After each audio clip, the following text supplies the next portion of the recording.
Today I'm going to be showing you guys how to log on to the Fractal system after we've created an account for you. So this is going to be for Windows. We'll have a different video on how to log on for Mac users after this.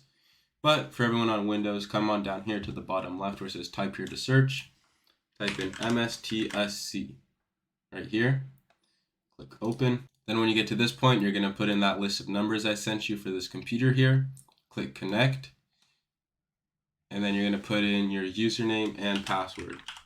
For some of you, it may have you, after you connect, it'll pull up to something like this. Right here, you'll have this will be blank. You can just come over here and select any stock you'd like.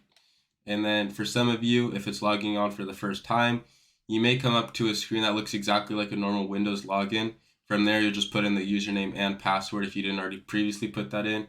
Log into the system, you'll get taken to a screen like this, but it'll be blank. Once again, click any stock over here and you're logged into the system. We'll have more videos for how to use it, all the tools on here, like all the option analyzer, generate buy signal, game theory, things like that in the future. But this is a video for logging on Windows. Again, we'll have one for logging on for Mac users after this.